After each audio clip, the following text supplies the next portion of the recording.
ദൈവനാമത്തിന് മഹത്വം ഉണ്ടാകട്ടെ. ഈ നല്ല നിമിഷങ്ങൾക്കായി കർത്താവിനെ സ്തോത്രം ചെയ്യുന്നു. ദൈവ സന്നിധിയിൽ പ്രാർത്ഥിക്കുകയും കഴിഞ്ഞ ദിവസം ആരംഭിച്ച ഈ യോഗത്തിന്റെ പേര് തന്നെ എനിക്ക് വളരെ സന്തോഷം തോന്നി. എവൈക്ക്, ഉണരുക. ഈ കോവിഡ് പശ്ചാത്തലത്തിൽ രണ്ട് കാര്യങ്ങളാണ് പ്രധാനമായിട്ടും ഞാൻ മനസ്സിലാക്കുകയും പറയുകയും ചെയ്യുന്നത്. ഒന്ന്, ജാതികളോടുള്ള ബന്ധത്തിൽ അവർ ദൈവത്തെ അറിയുവാൻ. രണ്ട്, വിശ്വാസികളോടുള്ള ബന്ധത്തിൽ അവർ ഉണരുവാനും ഒരുങ്ങുവാനും. ഈ കോവിഡ് പശ്ചാത്തലത്തിൽ നാം ചെയ്യേണ്ട രണ്ട് കാര്യങ്ങൾ. അപ്പൊ അതിലെ ഒരു പദമാണ് നമ്മുടെ മീറ്റിങ്ങിന്റെ തലക്കെട്ട്, എവേക്ക്. വളരെ സന്തോഷമുണ്ട്. കർത്താവിൽ ഞാൻ ഏറെ ബഹുമാനിക്കുന്ന ഷാരോൺ ചർച്ച് കുവൈറ്റിന്റെ അധ്യക്ഷനായി കഴിഞ്ഞ നാളുകളിൽ ശക്തമായിട്ട് ഉപയോഗിച്ച കർത്തൃദാസൻ pastor Aji Thomas and family. അപ്പോൾ തന്നെ ആ ചർച്ചിലെ എല്ലാ സഹോദരി സഹോദരന്മാർക്കും കർത്താവായ യേശു ക്രിസ്തുവിന്റെ നിസ്തുല്യ നാമത്തിൽ ആ സ്നേഹാവന്ദനം എന്റെയും എൻ്റെ കുടുംബത്തിന്റെയും പേരിൽ. എന്നോടൊപ്പം HGTC സെമിനാരിയുടെ പല കർത്തൃദാസന്മാരെല്ലാം ജോയിൻ ചെയ്തിട്ടുണ്ട്. അവരുടെ നാമത്തിലും നിങ്ങളെ അറിയിക്കുന്നു. കരമുയർത്തി കർത്താവ് ഒരു നല്ല സ്തോത്രം ചെയ്താട്ടെ. സ്തോത്രം. ഞങ്ങളുടെ 21 ദിവസത്തെ ഉപവാസ പ്രാർത്ഥന കഴിഞ്ഞ് 1-2 ദിവസമേ ആകുന്നുള്ളൂ. അതിനുശേഷം ആരംഭത്തിൽ ആദ്യമായിട്ട് കിട്ടുന്ന ഒരു മീറ്റിംഗ് ആണ്. കർത്താവിന്റെ ദാസൻ എന്നെ വിളിച്ചതിൽ എനിക്ക് ഒത്തിരി സന്തോഷമുണ്ട്. ഞങ്ങളുടെ മീറ്റിങ്ങിൽ തന്നെ ഈ ദിവസങ്ങളിൽ സമയമില്ലാത്ത രാവിലെ 4 മണി മുതൽ രാത്രി 11:30 വരെയുള്ള സമയങ്ങൾ ഞങ്ങൾ തിരക്കിലായതുകൊണ്ട് മറ്റ് മീറ്റിങ്ങുകൾക്ക് സാധാരണ പോകാൻ ഒന്നാമത് സമയം കിട്ടാറില്ല. എന്നാൽ പാസ്റ്റർ അജി തോമസ് ഞങ്ങളുടെ മാതൃസഭയിലെ ദൈവത്തിന്റെ ദാസനും ഞാൻ ഇപ്പോൾ ശുശ്രൂഷിക്കുന്ന Sharon fellowship church Christopher Nagar 2004 April മാസം 24 ആ ഹോളിന്റെ ഉദ്ഘാടനം നിർവഹിക്കുകയും ചെയ്ത, അതുകൊണ്ട് വളരെ സന്തോഷവും സ്നേഹമുണ്ട് കർത്തൃദാസനോട്. ആ മുഖം നോക്കാതെ ദൈവവചന പ്രഭാഷണത്തെ ശക്തമായിട്ട് നിൽക്കുന്ന ഒരു അഭിഷിക്തനായതുകൊണ്ട് കഴിഞ്ഞ ദിവസം ഞങ്ങളുടെ HGTC സെമിനാരിയുടെ US ചാപ്റ്ററിൽ പരിശുദ്ധാത്മാ ശാസ്ത്രം, ന്യൂമാറ്റോളജി എന്ന വിഷയത്തെ ആസ്പദമാക്കിക്കൊണ്ട് സംസാരിച്ചത് ഞങ്ങൾക്ക് ഏറ്റവും അനുഗ്രഹമായി തീർന്നു. ദൈവത്തിന്റെ ദാസനെയും സഭയും ഒരിക്കൽ കൂടെ സ്നേഹവന്ദനം അറിയിച്ചുകൊണ്ട് നാം തുടർന്നുള്ള സമയം, ലഭ്യമായ സമയത്ത് ദൈവവചന കേൾവിക്ക് നാം വേർതിരിക്കപ്പെടുകയാണ്. ഇന്നലെ രാത്രിയിലെ കർത്താവിന്റെ ദാസൻ വിയപുരം ജോർജ് കുട്ടി വളരെ അനുഗ്രഹീതനായ ദൈവദാസനെ ശുശ്രൂഷയെ കുറിച്ച് കേൾക്കുവാനിടയായി തീർന്നല്ലോ. വളരെ ഞങ്ങൾക്കും അനുഗ്രഹീതന ദൈവദാസൻ തന്നെയായിരുന്നു.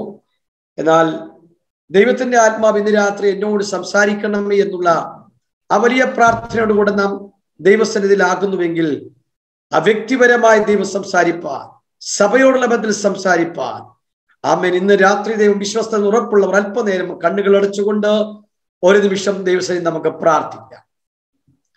Hallelujah, hallelujah.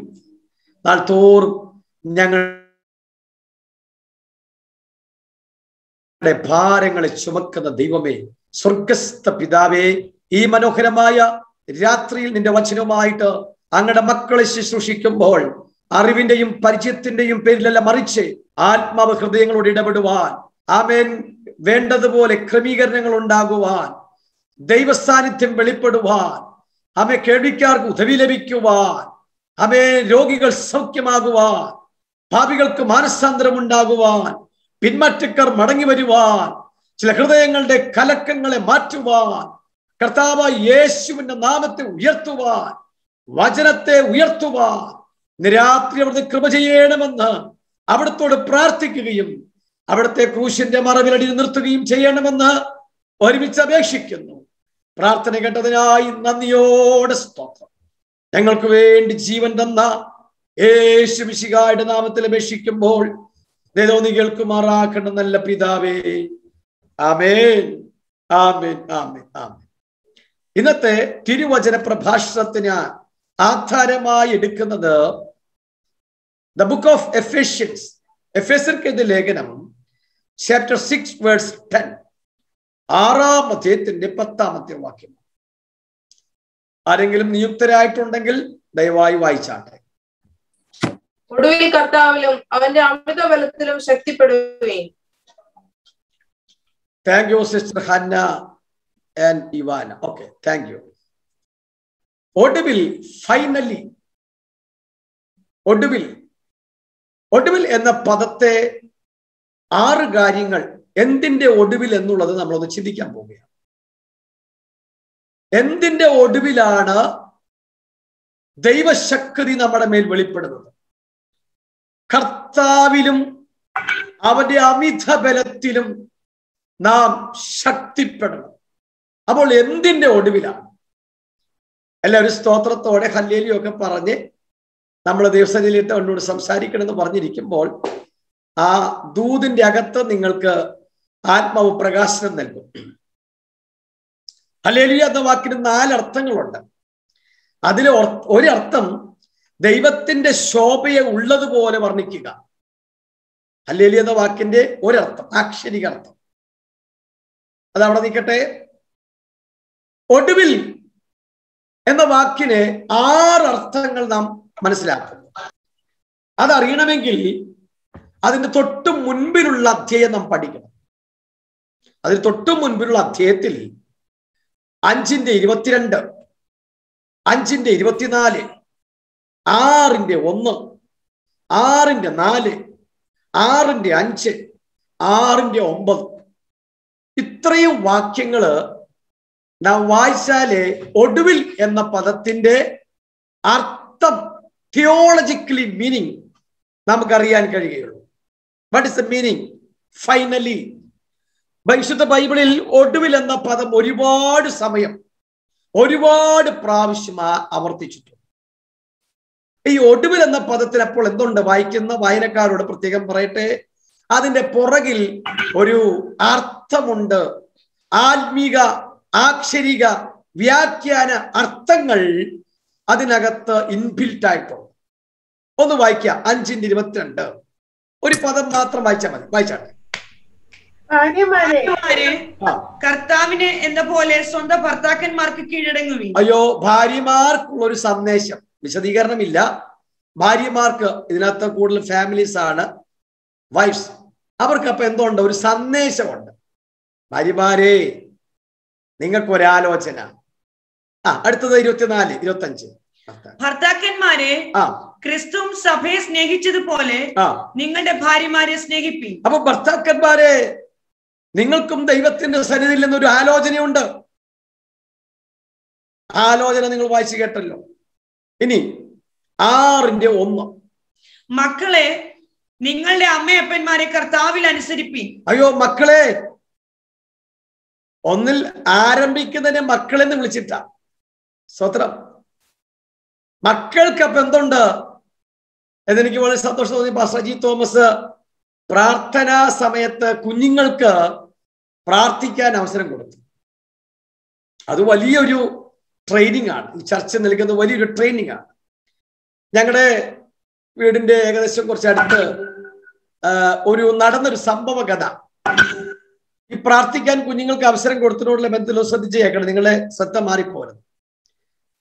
അവരുടെ വീട്ടിൽ അപ്പനും അമ്മയും 2 കുഞ്ഞുങ്ങളും, അവർക്കൊരു തത്തമ്മയുണ്ട്, പാരറ്റ്. ഈ പാരറ്റിനെ കുഞ്ഞുങ്ങൾ പ്രാർത്ഥിക്കാൻ പഠിപ്പിച്ചു. ആ കൂട്ടത്തിൽ 2 വാക്ക് പഠിപ്പിച്ചു. ഒന്ന് ഹല്ലേലൂയ, 2 സ്തോത്രം. 2 സ്തോത്രമല്ല, രണ്ടാമത്തെ കാര്യം സ്തോത്രം. വീട്ടിൽ ആരെങ്കിലും വന്നു കഴിഞ്ഞാൽ ഈ പാരറ്റ് ഹല്ലേലൂയ സ്തോത്രം എന്ന് പറയും.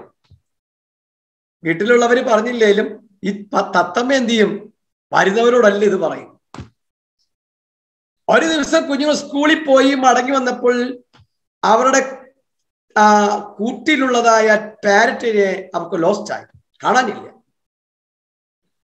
അത് രാത്രി അവർ മുട്ടുമടക്കി, യേശപ്പച്ച, ഞങ്ങളുടെ ലോസ്റ്റായ പാരറ്റിനെ ഞങ്ങൾക്ക് തിരിച്ചു തരണേ, സ്തോത്രം പറയുന്ന, ഹല്ലേലൂയ പറയുന്ന പാരറ്റിനെ ഞങ്ങൾക്ക് മടക്കി തരണേ എന്ന് അവർ പ്രാർത്ഥിച്ചു. പ്രാർത്ഥനയൊക്കെ കഴിഞ്ഞ് രാത്രി കിടന്നുറങ്ങി രാവിലെ കഴിഞ്ഞപ്പോൾ പുറകിൽ കളിച്ചുകൊണ്ടിരിക്കുക. they were playing. ആ സമയത്ത് ഫയർവുഡ് അല്ലെങ്കിൽ വിറക് ഒക്കെ അടക്കി വെക്കുന്നതിന്റെ ആ ഭാഗത്ത് നിന്ന് പുറകിൽ ഒരു ശബ്ദം കേട്ടു. ഹല്ലേലൂയ, സ്തോത്രം എന്നൊരു ശബ്ദം കേട്ടു. അവരോടി ചെന്ന് നോക്കിയപ്പോൾ അവർക്ക് മനസ്സിലായി അവർക്ക് ഇന്നലെ നഷ്ടപ്പെട്ട ഒരു പാരറ്റിന്റെ ആണ്. പപ്പ മമ്മി ഓടി വന്ന് അതെല്ലാം മാറ്റി അവസാനത്തെ ചില വിറകുകൾ എടുത്ത് മാറ്റി നോക്കിയപ്പോൾ വലിയൊരു പാമ്പിനെയാണ് അവർ കണ്ടത്. പാമ്പിന്റെ വായ് ഇങ്ങനെ മുഴച്ചിരിക്കുക. ഈ പാമ്പിനെ പാരറ്റിനെ വിഴുങ്ങുവാനോ പുറത്തുവിടാനോ സാധിക്കാതെ വായ് തുറക്കുന്ന ആ സമയത്ത് അല്പനേരം കിട്ടുന്നതിന്റെ ഇടയിൽ ആ പാരറ്റിന്റെ വായ് തുറന്ന് പറയുന്നത് പഠിപ്പിച്ച സ്തോത്രവും ഹല്ലേലൂയുമാണ്. ചുരുക്കത്തിൽ പറയട്ടെ, ആ പപ്പ ആ പാമ്പിനെ അടിച്ചു കൊന്ന പാരറ്റിനെ വായ്ക്കകത്ത് എടുത്ത് ട്രീറ്റ്മെന്റ് എല്ലാം കൊടുത്ത് ഇപ്പൊ കൂട്ടിനകത്തിട്ട് ആളുകളോട് പറഞ്ഞെന്താ അറിയാമോ, ഞങ്ങളുടെ പാരറ്റ് ഒരു സാക്ഷ്യമുള്ള പാരറ്റാണ്. ഞങ്ങളുടെ തത്തമ്മ സ്തോത്രം പറയാൻ തുടങ്ങിയത് വെറുതെയല്ല, ഒരു സാക്ഷ്യമുള്ളതാണ്. ഇന്ന് കുഞ്ഞുങ്ങളോട് പറയട്ടെ, ആമേ സോഷ്യൽ മീഡിയ ഒരു സംശിതമാ. എന്നാൽ പാരറ്റിനെ വിഴുങ്ങാൻ നോക്കുന്ന ചില പൈശാചിക വ്യാപാരങ്ങൾ വിഴുങ്ങാനും പറ്റുന്നില്ല, പുറത്തുവിടാനും പറ്റുന്നില്ല. അതുപോലെ ബ്ലോക്ക്ഡ് ആയിട്ടിരിക്കുന്ന ഏരിയകളിൽ ആമേൻ കുഞ്ഞുങ്ങളെ പഠിപ്പിക്കുന്ന പാട്ടും പ്രാർത്ഥനകളും സ്തുതി സ്തോത്രങ്ങളും മറന്നു പോകരുത്. അതിന് മുൻപിൽ ദൈവപ്രവൃത്തി ഉണ്ടാകുമെന്നുള്ള കാര്യത്തിന് യാതൊരു സംശയമില്ല. കരങ്ങളെ ഉയർത്തിക്കൊണ്ട് കർത്താവേ, എന്നെയും എന്റെ കുടുംബത്തെയും ദൈവത്തെ സ്തുതിപ്പാൻ, ദൈവത്തിന് സ്തോത്രം ചെയ്യുവാൻ ഞങ്ങളെ വിളിച്ചതിനായി നന്ദി പറയുകയാണ്. ഒരു ദൈവദാസൻ പ്രസംഗിക്കുമ്പോൾ അവിടെ മുമ്പിൽ പ്രത്യക്ഷമാകുന്നത് ഒരു സന്ദേശം മാത്രമേ ഉള്ളൂ. ഒരു ദൈവ പൈതൽ പ്രാർത്ഥിക്കുമ്പോൾ ആ മുമ്പിൽ പ്രത്യക്ഷമാകുന്നത് ഒരു മറുപടി മാത്രമേ ഉള്ളൂ. പക്ഷെ സ്തോത്രം പറയുമ്പോൾ, ദൈവത്തെ സ്തുതി സ്തോത്രങ്ങൾ അർപ്പിക്കുമ്പോൾ അതിന് മുമ്പിൽ വെളിപ്പെടുന്നത് ഒരു മറുപടിയോ സന്ദേശമല്ല. ആമേൻ. ആ ദൈവം സ്തുതികളിന്മേൽ വസിക്കുന്ന ദൈവം തന്നെയെന്ന് ഉറപ്പോടെ ഞാൻ നിങ്ങളോട് പ്രസ്താവിക്കട്ടെ. അതുകൊണ്ട് ദൈവസന്നിധിയിൽ സ്തുതി സ്തോത്രങ്ങളോടെ മക്കളെ നമുക്ക് ദൈവസന്നിധിയിൽ ആയിരിക്കാം. അപ്പോൾ ഒന്ന്, ഭാര്യമാർക്കൊരു സന്ദേശമുണ്ട്. രണ്ട്, ഭർത്താക്കന്മാർക്കൊരു സന്ദേശമുണ്ട്. മൂന്ന്, മക്കൾക്കും ഒരു സന്ദേശമുണ്ട്. നാലാമത് വായിച്ചട്ടെ 6:3. പിതാക്കന്മാരെ, നീ ഭൂമിയിൽ ദീർഘായുസ്സോടെ ഇരിപ്പാനും നിന്റെ അപ്പനെ അമ്മയും ബഹുമാനിക്ക എന്നത് വാക്യത്തോടു കൂടിയ ആദ്യ കൽപ്പനയാകുന്നു. പിതാക്കന്മാരെ നിങ്ങളുടെ മക്കളെ കോപിപ്പിക്കാതെ കർത്താവിന്റെ ബാലശിക്ഷയിലും പഥ്യോപദേശത്തിലും പോറ്റി വളർത്തുവീൻ. അപ്പൊ പേരൻസിന് ഒരു മെസ്സേജ് ഉണ്ട്. ഭാര്യ ഭർത്താക്കന്മാർക്ക് മാത്രമല്ല, മക്കൾക്ക് മാത്രമല്ല, ആ മക്കളുടെ പേരൻസ്, അവരുടെ മാതാപിതാക്കൾക്ക് സന്ദേശമുണ്ട്. അത് ശ്രദ്ധിക്കണം. സോഷ്യൽ മീഡിയയിൽ അവർ പഠിക്കുന്ന കാര്യങ്ങള് അവർക്ക് വിട്ടുകൊടുക്കാതെ അവരുടെ അടുക്കൽ പോയി അവരെന്താണ് പഠിക്കുന്നതെന്നുള്ളത് അവരോട് ചോദിച്ചു മനസ്സിലാക്കാൻ ഒരു ബാധ്യസ്ഥനാണ്. അവസാനം താളം തെറ്റി കഴിഞ്ഞിട്ട് പാസ്റ്ററെ പ്രാർത്ഥിക്കണേ എന്ന് പറയുന്ന പ്രാർത്ഥനയല്ല നമുക്ക് വേണ്ടിയത്. പേരൻസിന് ഒരു കരുതൽ ഉണ്ടാകണം. Price the Lord. നമ്മുടെ ശരീരത്തിലെ നമ്മൾ ഇടുന്ന പുരുഷന്മാർ, ആൺകുട്ടികൾ ഇടുന്ന ഷർട്ട്, ആ ഷർട്ടിന്റെ ആദ്യത്തെ ബട്ടൺസ് തെറ്റിയിട്ടാൽ പിന്നെ ഇടുന്നതെല്ലാം നമുക്ക് ശരിയായിട്ട് തോന്നും.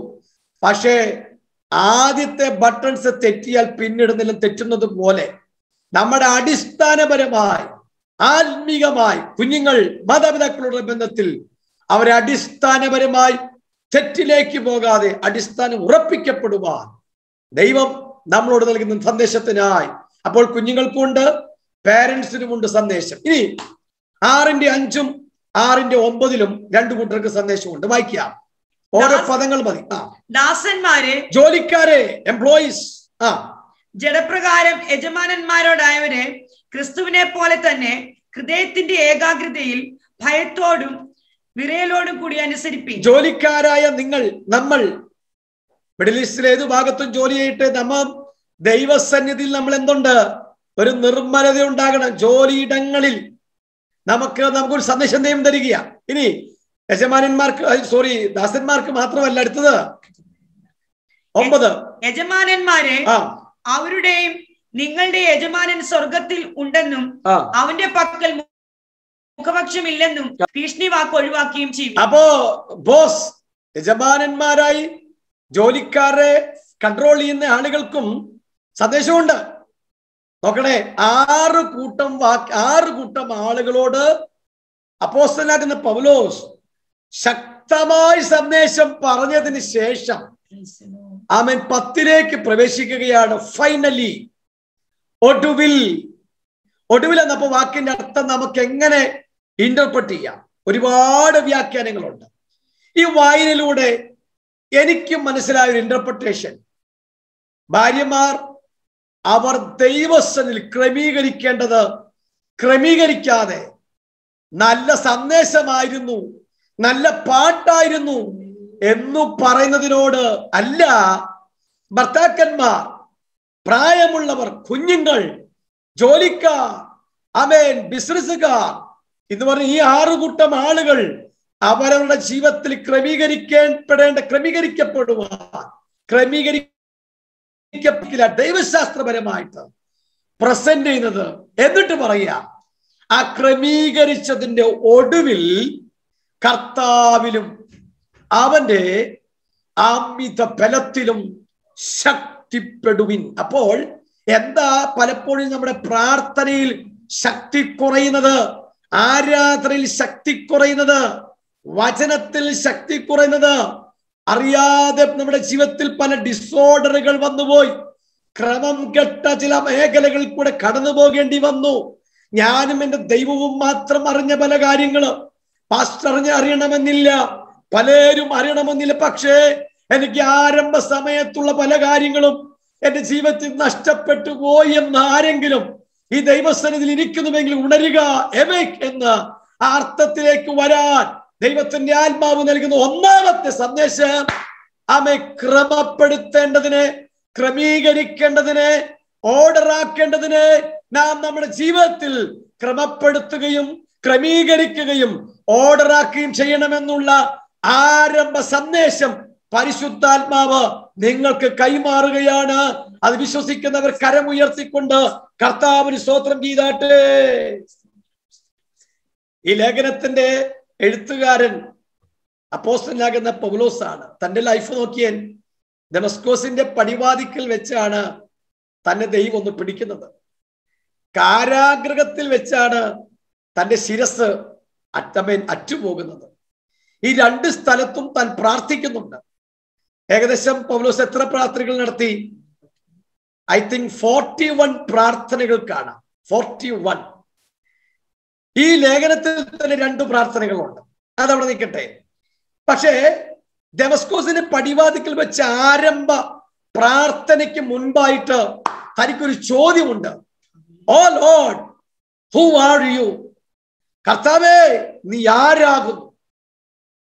കർത്താവ് തിരിച്ച് തന്നെ പരിചയപ്പെടുത്തുന്നത്, മറുപടി പറഞ്ഞത് വളരെ ശ്രദ്ധേയമാണ്.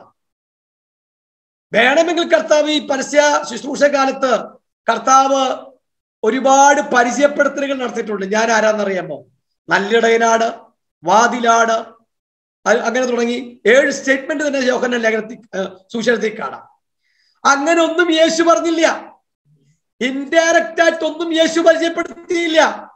അപ്പോ പൗലോസിനെ, ശൗലിനെ യേശു പരിചയപ്പെടുത്തുന്നത് എങ്ങനെയാ? യേശുവിനെ നീ ഉപദ്രവിക്കുന്ന നസ്രയനായ യേശു ആകുന്നു. അർത്ഥം, വിശുദ്ധ ബൈബിളിൽ യേശുവിനെ യേശുവായിട്ട് പരിചയപ്പെടുത്തിയ ഏക സ്ഥലം ഈ സ്ഥലം മാത്രമേ ഉള്ളൂ. ദമസ്കോസിന്റെ പടിവാതിക്കൽ ക്രിസ്ത്യാനികളെ മുടിക്കുവാൻ, തകർക്കുവാൻ വേണ്ടി ഓടി നടക്കുമ്പോൾ കാത്തിക്കുന്ന അനന്യാസ് ഉപദേശിയുള്ള ഈ ദമസ്കോസിന്റെ പടിവാതിക്കൽ വെച്ച് അകത്ത് കയറാൻ കഴിയാതെ വെളിച്ചം, സൂര്യന്റെ വെളിച്ചത്തെ പോലെ ഒരു ശക്തമായ ഒരു മിന്നൽ പോലെ ഇറങ്ങി വന്നപ്പോൾ അവിടെ നിന്നുകൊണ്ട് താൻ ചോദിക്കുക, കർത്താവേ, നീ ആരാകുന്നു? കർത്താവിൽ ബലപ്പെടാൻ ആഗ്രഹമുള്ള ദൈവപൈതലേ, കർത്താവ് ആരാണെന്ന് അറിഞ്ഞെങ്കിൽ മാത്രമേ കർത്താവിൽ ബലപ്പെടാൻ കഴിയുകയുള്ളൂ. What does it mean by lord? കർത്താവ് എന്ന വാക്കിന്റെ അർത്ഥം എന്താ? നമ്മൾ രക്ഷിക്കപ്പെടുമ്പോ കേൾക്കുന്ന വാക്കാ അല്ലേ?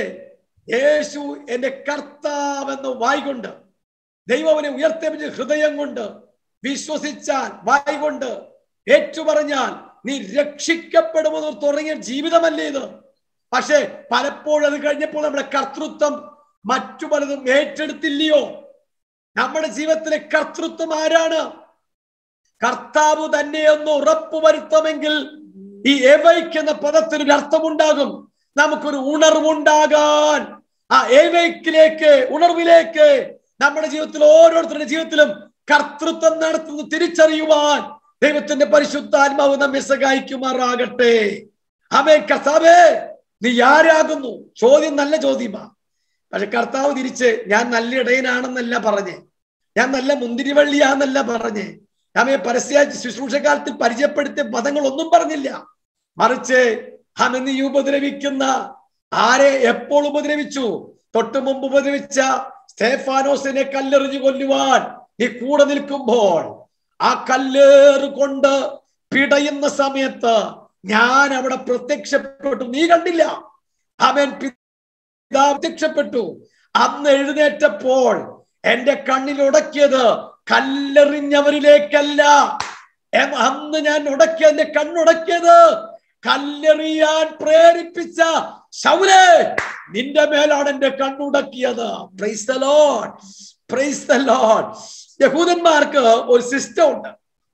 ആ സിസ്റ്റം ഇതാണ്: ഒരാള് ന്യായപ്രമാണം കമ്പോട് കമ്പ് വെച്ച് ഒരു പ്രഭാഷണം നടത്തിയാൽ, ആ നടത്തുന്നതിനിടയിൽ നല്ല നല്ല പോയിന്റുകൾ പറഞ്ഞാൽ ഇവർ അത് എത്ര പ്രായമുള്ളവരാണെങ്കിലും അവരെ എഴുന്നേറ്റ് നിന്ന് അവരെ കരമടിച്ച് അവൻ ദൈവത്തിന് മഹത്വം കൊടുക്കും.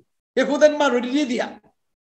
പ്രായമുള്ളവരാകട്ടെ പ്രായം കുറഞ്ഞവരാകട്ടെ ദൈവവചനം, ന്യായപ്രമാണം അവർ ശക്തമായി സംസാരിച്ചാൽ അവർ അതിനോട് പ്രതികരിക്കുന്ന ഏതാണെന്നറിയുമോ? അവർ എഴുന്നേറ്റ് നിന്ന് കരങ്ങളെ തട്ടി, കരങ്ങളെ ഉയർത്തി ദൈവത്തിന് മഹത്വം കൊടുക്കും. സ്തെഫാനോസിന്റെ പ്രസംഗം നല്ലതായിരുന്നെങ്കിലും ആരംഭത്തിലൊക്കെ കൈയടിച്ച് കാണും. പക്ഷേ അവൻ അവസാനമായ ഈ നസ്രായനായ യേശുവിനെ, നിങ്ങൾ ക്രൂശിച്ചു കൊന്ന നസ്രായനായ യേശുവിനെ ഉയർത്തിയപ്പോൾ പ്രസംഗത്തിന്റെ പോയിന്റുകൾക്ക് കൈയടിക്കാനല്ല അവർ എഴുന്നേറ്റത്. അവർ കല്ലെടുത്ത് ആമേൻ എറിയുവാൻ തുടങ്ങുമ്പോൾ ആമേൻ അവിടെ എനിക്ക് മനസ്സിലായ ഒരു യാഥാർത്ഥ്യം: സ്തെഫാനോസേ, ഭൂമിയിൽ നിനക്ക് എഴുന്നേൽക്കാൻ ആരുമില്ലെങ്കിലും നീ പ്രഭാഷണം നടത്തി, നീ നല്ലൊരു പ്രഭാഷകനാ, നീ നല്ലൊരു ശുശ്രൂഷകനാ, നീ നല്ലൊരു അനുഗ്രഹീത ആമേൻ ദൈവദാസനാ, ഒരു ദൈവവൈദ്യനാ. പക്ഷേ പലരും കൈയടിച്ചവർ, പലരും നല്ലെന്ന് പറഞ്ഞവർ മാറിപ്പോയപ്പോൾ, അവൻ ഭൂമിയിൽ നിനക്ക് എഴുന്നേൽക്കാൻ ആരുമില്ലാത്തപ്പോൾ സ്വർഗം പറയുക, അതിന് ഞാൻ എഴുന്നേക്കാമെന്ന് പറഞ്ഞ് അവൻ യേശു എഴുന്നേറ്റ് നിന്നത് അത് ചരിത്രവുമായി ബന്ധപ്പെട്ട് പഠിക്കുമ്പോൾ അതിലെത്രമാത്രം ആത്മീക യാഥാർത്ഥ്യം ഉൾക്കൊള്ളുവാൻ കഴിയും. അർത്ഥം എന്താണെന്നറിയാമോ? നാം ആരെ കുറിച്ച് പ്രഭാഷണം നടത്തുന്നുവോ, ആരെ കുറിച്ച് ഉയർത്തുന്നുവോ, അവൻ നമ്മുടെ ജീവിതത്തിൽ അവൻ അടുത്തു വരുവാൻ വിശ്വസ്തനാണ്. ഹല്ലേലൂയ. നാം ആരെ കുറിച്ച് പറയുന്നു? എമ്മോസിലേക്ക് ശിഷ്യന്മാർ പോയപ്പോൾ അവർ പിന്മാറ്റത്തിലേക്ക് പോയെന്ന് പറഞ്ഞാലും, പുറകോട്ട് പോയ പ്രഭാഷണം കേട്ടാലും അവർ പറഞ്ഞത് മുഴുവനും യേശുവിനെ കുറിച്ചാ. Praise the lord. യെരുശലേമിലേക്ക് മറിയ കടന്നു പോകുമ്പോൾ മറിയയുടെ ഒരു വിചാരമുണ്ട്: ഞാൻ ആരാ? ഞാൻ യേശുവിന്റെ അമ്മയാ, എന്റെ കൂടെ യേശു ഉണ്ടെന്നുള്ളൊരു ഊഹം. പക്ഷെ യേശു ഇല്ലായിരുന്നു. ഊഹത്തിൽ പോകുന്നവർ, ഉറപ്പില്ല ഞാനാരാ യേശുവിന്റെ അമ്മ. അപ്പോൾ പള്ളിയിലോട്ട് പോകുമ്പോൾ യേശു കൂടെ ഉണ്ടെന്നുള്ളൊരു ഊഹത്തിലാ പോണെ. പക്ഷെ നോക്കിയപ്പോൾ യാഥാർത്ഥ്യം എന്താ? യേശു കൂടെ ഇല്ല. Price the Lord. എമ്മൂസിലേക്ക് പോ ശിഷ്യന്മാരുടെ വിചാരം എന്താണെന്നറിയാമോ? യേശു കൂടെ ഇല്ലെന്നുള്ളതാണ് അവരുടെ ചിന്ത. പക്ഷെ യേശു അവരുടെ കൂടെ ഉണ്ടായിരുന്നു. ഹല്ലേലൂയ.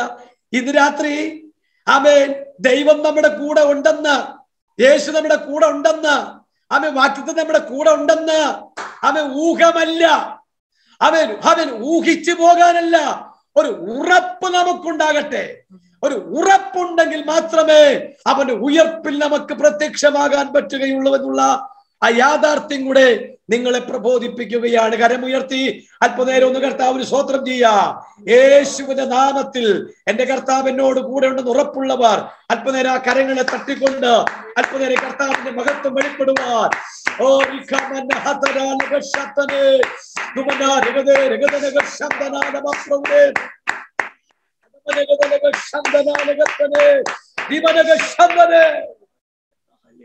ഇനി ഞാൻ നിങ്ങളോട് ചിരി വർത്താനം പറയാൻ ആഗ്രഹിക്കുന്നത്, let me ask one question. ഇപ്പൊ യേശു 54 ഡിവൈസ് ഉണ്ട്.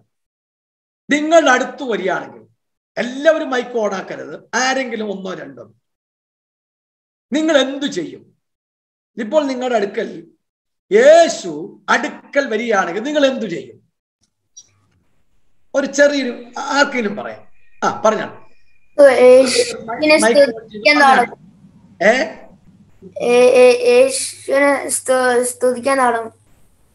യേശുവിനെ സ്തുതിക്കും. ഓക്കെ, ഇനി ഒരാൾ കൂടെ പറയാം. യേശു ഇപ്പൊ നിങ്ങളുടെ അടുക്കൽ വന്നു എന്നിരിക്കട്ടെ. യേശു ഉണ്ടാകും കറക്റ്റ് തന്നെ. എന്നാൽ നിങ്ങൾക്കൊരു ബോധ്യമായി അക്ഷരാർത്ഥത്തിൽ നിങ്ങളുടെ വീട്ടിൽ യേശു വന്നു. നിങ്ങൾ ആദ്യം എന്തുവായിരിക്കും ചെയ്യുന്നത്? ഓടിച്ചെന്ന് കെട്ടിപ്പിടിക്കും.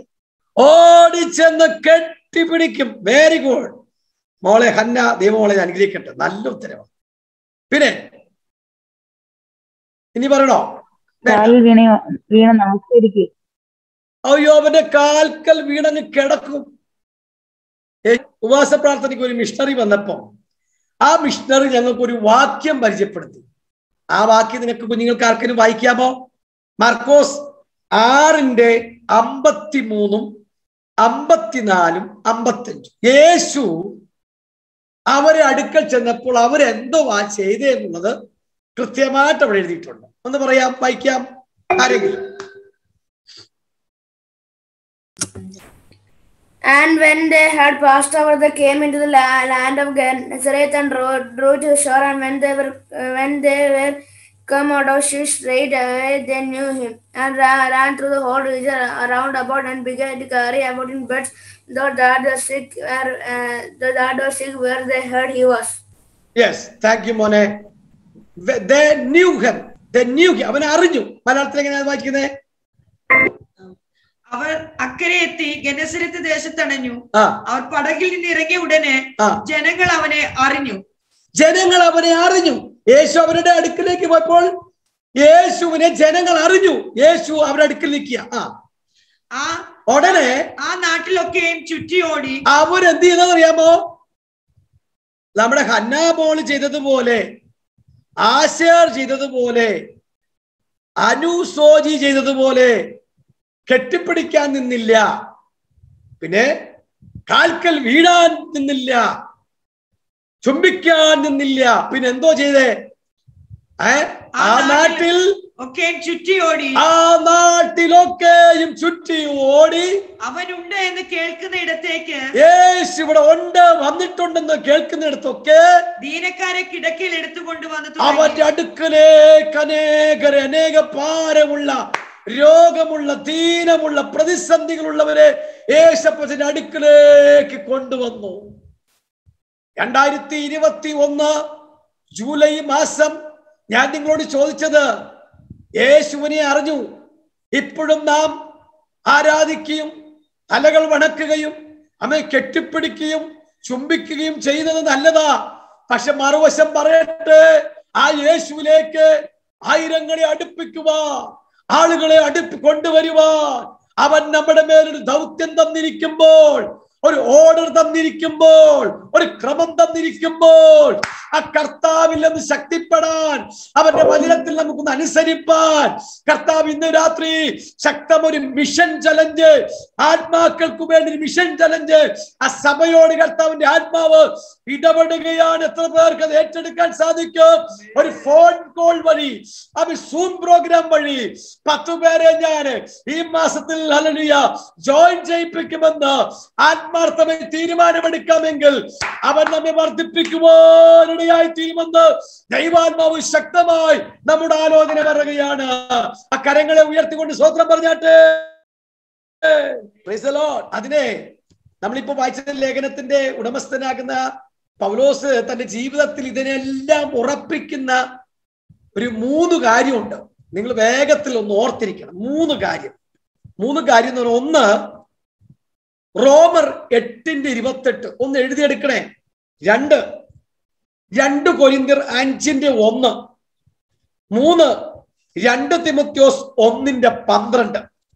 ഇതെല്ലാം എന്ത് വരട്ടെ, ഈ 3 അടിസ്ഥാനം, 3 knowledge, 3 knowledge are there of apostle Paul. അപ്പോസ്റ്റലായ പൗലോസിനെ തന്നെ വ്യത്യസ്തനാക്കിയ 3 അറിവുകൾ. ഒന്ന് റോമർ 8:28 നമുക്കറിയാവുന്ന വാക്യല്ലേ? പറഞ്ഞേ. എന്നാൽ ദൈവത്തെ സ്നേഹിക്കുന്നവർക്ക് നിർണയപ്രകാരം വിളിക്കപ്പെട്ടവർക്ക് തന്നെ സകലവും നന്മയ്ക്കായി കൂടി വ്യാപരിക്കുന്ന ഒരു കാര്യം മാത്രമല്ല, ഒരു ചെറിയ അനുഗ്രഹത്തെ മാത്രമല്ല, ഏത് പ്രതിസന്ധികളെയും എന്ത് ചെയ്യും? അവൻ എന്ത് ചെയ്യും? പറഞ്ഞില്ല, നന്മയ്ക്കായി കൂടി വ്യാപരിക്കുമെന്ന്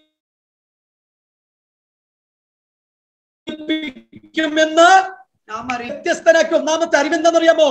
എന്റെ ജീവിതത്തിൽ ഫെസ്തോസ് വരട്ടെ, ഫേലിക്സ് വരട്ടെ, ഹല്ലേലൂയ, അണലിയുടെ പോരാട്ടം വരട്ടെ, കാറ്റുകൾ 5 വിധമായി അടിക്കട്ടെ, ഉത്തരവാദിത്വത്തിൽ നിന്നും ഒഴിഞ്ഞു പോകുന്ന ഫെസ്തോസ് പല പോരാട്ടങ്ങൾ അഴിച്ചുവിടട്ടെ, എന്തു വിഷയം വരട്ടെ, തന്റെ ഉൾപ്പെട്ടു നിൽക്കുന്ന യഹൂദ ജനത്തിന്റെ, സ്വന്തം ജനത്തിന്റെ ശാപത്തിന്റെ വാക്കുകൾ കേൾക്കട്ടെ, പക്ഷെ തന്നെ ഉറപ്പിക്കുന്ന ഒരു അറിവുണ്ട്, എല്ലാം നന്മയ്ക്കായി കൂടി വ്യാപരിപ്പിക്കുന്നു എന്ന് തന്റെ അകത്തങ്ങ് ഉറച്ചു, ഒരു അറിവിൽ ഉറച്ചു. ഈ അറിവ് നമുക്കുണ്ടെങ്കിൽ പ്രൈസ് ദി ലോർഡ്, നമ്മെ വ്യത്യസ്തതയിൽ നിന്ന് വ്യത്യസ്തതയിലേക്ക് നയിക്കുവാൻ ദൈവം വിശ്വസ്തനാണ്. ഒന്നാമത്തെ അറിവ്. രണ്ടാമത്തെ അറിവ്, പൗലോസിന്റെ രണ്ടാമത്തെ അറിവ് എന്താ? 2 തിമോത്തിയോസ് 1:12, 2 കൊരിന്ത്യർ 1:1 വായിച്ചാട്ടെ. ആരെങ്കിലും വായിച്ചാട്ടെ. കൂടാരമായി ഞങ്ങളുടെ ഭൗമഭവനം അഴിഞ്ഞുപോയാൽ കൈപ്പണിയല്ലാത്ത നിത്യഭവനത്തിനായി ദൈവത്തിന്റെ ദാനമായൊരു കെട്ടിടം ഞങ്ങൾക്ക് സ്വർഗത്തിലുണ്ടെന്ന് അറിയുന്നു. എനിക്ക് ഈ ഇവിടുത്തെ ജീവിതം കഴിയുമ്പോൾ എനിക്ക് സ്വർഗത്തിലൊരു വീടുണ്ടെന്ന് ഞാൻ അറിയുന്നു. Price the Lord. ഹല്ലേലൂയ. നമുക്ക് അങ്ങനെ ഉറപ്പുണ്ടോ? നമ്മുടെ ശുശ്രൂഷ കഴിഞ്ഞാൽ, നമ്മുടെ ഇഹലോകവാസത്തിലെ ഉത്തരവാദിത്തങ്ങൾ കഴിഞ്ഞാൽ ഞാൻ നേരെ ചെല്ലുന്നത്, എനിക്ക് സ്വർഗത്തിലൊരു അപ്പച്ചൻ എനിക്കൊരു നല്ലൊരു വീട് ഒരുക്കിയിട്ടുണ്ട്. ഈ അറിവ് തന്നെ ഏത് സ്ഥലത്തും നിർത്തുവാൻ ബലപ്പെടുത്തി. ആമേൻ. 2 മൂന്നാമത്തെ അറിവ് എന്താ? 2 തിമോത്തിയോസ് 1:12. 2 തിമോത്തിയോസ് 1:12. അത്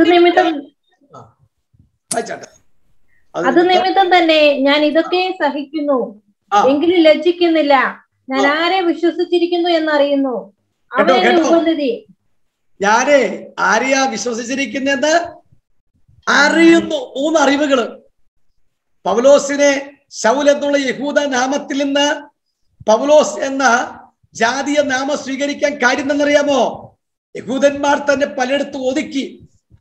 അവൻ പാരമ്പര്യക്കാർ പലരും തന്നെ എടുത്ത് ഒതുക്കിയപ്പോൾ താൻ ടേൺ ചെയ്ത് എവിടെ? ജാതികളെ നേടുവാൻ താൻ തന്നെ എടുത്തൊരു പേരാണ് പൗലോസ്. അവൻ ശൗൽ എന്നുള്ള പേര് പൗലോസിലേക്ക് ഒതുങ്ങാൻ കാര്യം, പൗലോസിലേക്ക് ഒരുക്കാൻ കാരണം ജാതികളെ നേടുവാൻ വേണ്ടിയാണ്. ശൗൽ എന്ന പേരിൽ നിൽക്കാമായിരുന്നു, പക്ഷെ ആ പേര് താൻ വേണ്ടെന്ന് വിചാരിച്ച് ദൈവാലോചന ഏറ്റെടുത്ത് ആ അറിവിൽ താൻ എന്ത് ചെയ്തു? വേർതിരിക്കപ്പെടാൻ ഇടയായി തീർന്നു. നമുക്ക് 2 ശൗലിമാരെ, ഒത്തിരി ശൗലിമാരുണ്ട്. പഴയ നിയമത്തിൽ ഒരു ശൗലുണ്ട്, തനിക്കും നല്ല അറിവുള്ളതാ. പക്ഷേ ആ ശൗല് ഒരു വെളിച്ചപ്പാടത്തിന് അടുക്കൽ ചെന്ന് ആലോചന സ്വീകരിക്കാൻ പോയപ്പോൾ, ഈ ശൗല് പൗലോസായി മാറിയപ്പോൾ താൻ വെളിച്ചപ്പാടത്തിന് അടുക്കലുള്ള ആലോചന സ്വീകരിക്കുകയില്ല, മറിച്ച് ഈ ആലോചന ഏത് ആത്മാവിൽ പറയുന്നു എന്നുള്ളത് തിരിച്ചറിഞ്ഞു. Price the Lord. ആലോചനയല്ല, അതിന്റെ പുറകിലുള്ള ആ ആത്മാവിനെ തിരിച്ചറിഞ്ഞതുപോലെ ഇന്ന് രാത്രി ശക്തി, കാലങ്ങളെ വിവേചിപ്പാനുള്ള ഒരു വലിയ ശക്തി, സമയങ്ങളെ വിവേചിപ്പാനുള്ള ഒരു വലിയ ശക്തി നമ്മുടെ കുടുംബങ്ങളിൽ വെളിപ്പെടുവാൻ, കൂടാരങ്ങളിൽ വെളിപ്പെടുവാൻ ദൈവത്തിന്റെ ആത്മാവ് നമ്മെ സഹായിക്കുമാറാകട്ടെ. കരം ഉയർത്തിക്കൊണ്ട് പറ, കർത്താവ് ഏത് ആലോചന കേൾക്കുന്നു എന്നുള്ളതല്ല, ഏത് ആത്മാവിലാണെന്ന് ഞങ്ങൾക്കൊന്നൊരു ബോധ്യം തരുവാൻ ദൈവത്തോട് പ്രാർത്ഥിക്കുവാനിടയായി തീരട്ടെ.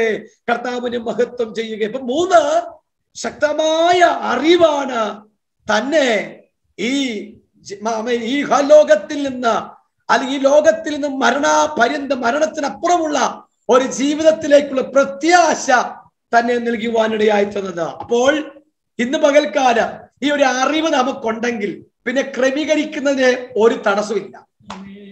Price the Lord. ദൈവത്തിന് അസാധ്യമായതൊന്നുമില്ലെന്ന് നമ്മൾ പാടി തുടങ്ങിയത്. സാധ്യമേ, എല്ലാം സാധ്യമേ എന്ന് പറഞ്ഞാൽ നമ്മൾ തുടങ്ങിയത്. പക്ഷേ ബൈബിൾ പഠിക്കാൻ തുടങ്ങിയാൽ ദൈവത്തിന് കഴിയാത്ത ഒത്തിരി കാര്യങ്ങളുണ്ട്. ദൈവത്തിന് കഴിയാത്ത ഒത്തിരി, ഞാനൊരു 10-14 കൂട്ടം കാര്യങ്ങൾ എഴുതി വെച്ചിട്ട് ഞാൻ പറയുന്നില്ല. അതില് ദൈവത്തിന് അസാധ്യമായ ഒരു കാര്യം, സ്വതന്ത്രം ഏറ്റുപറയാതെ അങ്ങനെയുള്ള പാപത്തെ ദൈവത്തിന് ക്ഷമിക്കാൻ കഴിയില്ല. ശ്രദ്ധിക്കണേ, ഏറ്റുപറയാതെ, ആ പറയാത്ത പാപത്തെ ദൈവത്തിന് ക്ഷമിക്കാൻ കഴിയുകയില്ല. തുടർന്ന് ഒരുപാടുണ്ട്. മോഷ്ക് തന്റെ സ്വഭാവം ത്യജിക്കുവാൻ കഴിയുകയില്ല, മോഷ്ക് പറയാൻ അവന് കഴിയുകയില്ല, അനീതി കാണിക്കുവാൻ കഴിയുകയില്ല, തുടങ്ങി 10-14 കൂട്ടം കാര്യങ്ങൾ ദൈവത്തിന് കഴിയില്ല. ദൈവത്തിന് കഴിയാത്ത 14 കൂട്ടം കാര്യങ്ങളുണ്ട്. അപ്പൊ ഞാൻ പറഞ്ഞതിന്റെ ആശയം, ദൈവത്തെ തിരിച്ചറിയാൻ, ഹു ആർ യു ലോർഡ്, നീ ആരാണെന്ന് തിരിച്ചറിയാൻ തുടങ്ങിയപ്പോൾ നീ ഉപദ്രവിക്കുന്ന നസ്രയനായ യേശു എന്ന വെളിപ്പാടിൽ നേർവിധിയിലുള്ള യൂദോസിന്റെ വീട്ടിൽ മുട്ടുമടക്കാൻ തുടങ്ങി. മുട്ടുമടക്കി പ്രാർത്ഥിക്കാൻ തുടങ്ങിയപ്പോൾ പ്രാർത്ഥിക്കുന്ന മറ്റൊരു സ്ഥലത്തു നിന്ന് യോമേൻ അനന്യാസിനെ ഇങ്ങോട്ട് അയച്ചേച്ച് ആമേൻ ഒരു ശുശ്രൂഷ വെളിപ്പെട്ടു. ആത്മീകമായ ഒരു ദൂത് ഞാൻ പറയട്ടെ. പ്രാർത്ഥിക്കുന്ന 2 പേർ ഒരുമിച്ച് വന്നു. പ്രാർത്ഥിക്കുന്ന 2 പേർ ഒരുമിച്ച് വന്നു. പ്രാർത്ഥിക്കുന്ന 2 പേർ ഒരുമിച്ച് വന്നപ്പോൾ അവന്റെ കണ്ണിൽ നിന്ന് അവനൊരു ചിതമ്പൽ താഴെ വീണു.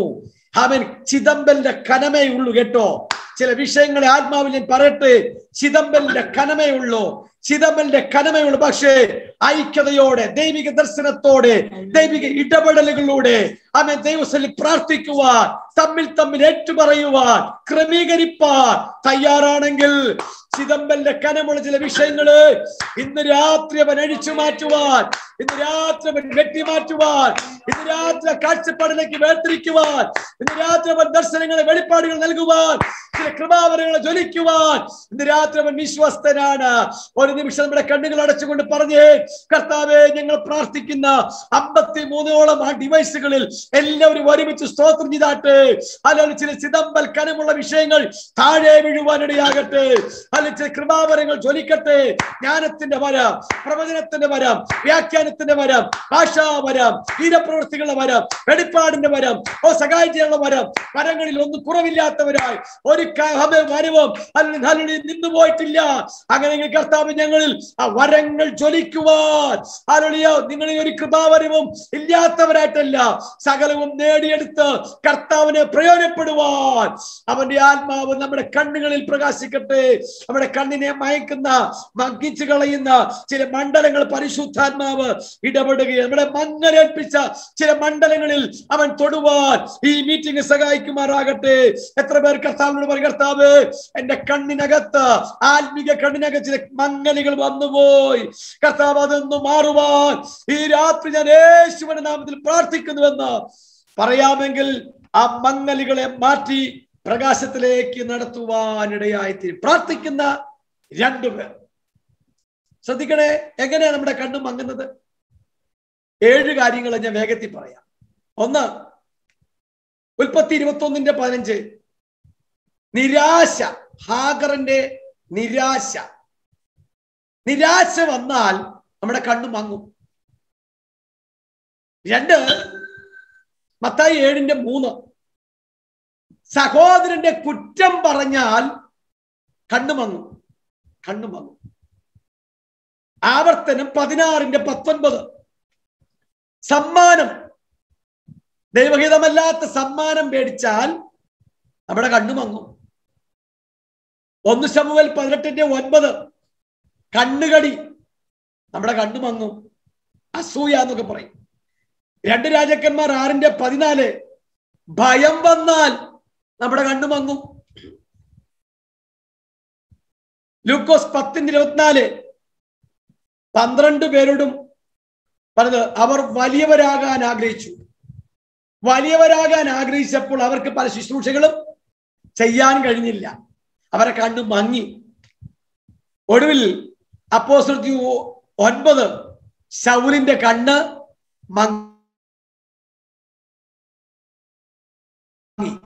ഇടപെടാൻ തുടങ്ങിയതുകൊണ്ട്. ശ്രദ്ധിക്കണേ, കണ്ണ് മങ്ങിയാൽ അത് തിരിച്ചറിഞ്ഞ് അതിനുവേണ്ടി ഏറ്റെടുത്ത് മുട്ടുമടക്കാമെങ്കിൽ വീണ്ടും ആ ചിദംബരം മാറ്റി ശക്തമായ ഒരു കാഴ്ചപ്പാട് തന്ന പിന്നെയും നമ്മളെ ഓടിക്കുവാൻ, പിന്നെയും നമ്മെ സഹായിപ്പാൻ ദൈവം വിശ്വസ്തന. ഞാനിത് പറയുമ്പോൾ ഒരു പ്രത്യേകം ആളോട് പറഞ്ഞതല്ല, പറയുന്ന എനിക്കും കേൾക്കുന്ന നമ്മെ എല്ലാവർക്കും അറിയാതെ നമ്മുടെ ജീവിതത്തിൽ വന്നു പോകുന്ന, മനഃപൂർവ്വമായിട്ടോ അല്ലാതെയോ സാഹചര്യങ്ങളുടെ സമ്മർദ്ദം കൊണ്ടൊക്കെ വന്നു പോകുന്ന ചില മണ്ഡലങ്ങളിൽ കർത്താവേ മങ്ങിപ്പോയിട്ടുണ്ട്, മങ്ങിപ്പോയിട്ടുണ്ട്. ഹല്ലേലൂയ. അമേ ശമൂവേൽ ആലയത്തിലെ വിളക്ക് കെട്ടുപോകുന്നതിന് മുമ്പ്, മങ്ങിപ്പോകുന്നതിന് മുമ്പേ ചെന്ന് കിടക്കുകയാ. ശ്രദ്ധിക്കണേ, പ്രാർത്ഥന വിളക്ക് കെട്ടുപോകല്ലേ. ആരാധനയുടെ, കൂട്ടായ്മയുടെ, ദൈവകൃപയുടെ, അഭിഷേകത്തിന്റെ വിളക്ക് മങ്ങിപ്പോകരുതേ. അവൻ മങ്ങിപ്പോകുവാൻ അവൻ ഇഷ്ടമല്ല എന്നുള്ള കാര്യം ഇന്ന് രാത്രി അവൻ നമ്മോട് ഇടപെടുകയാണ്.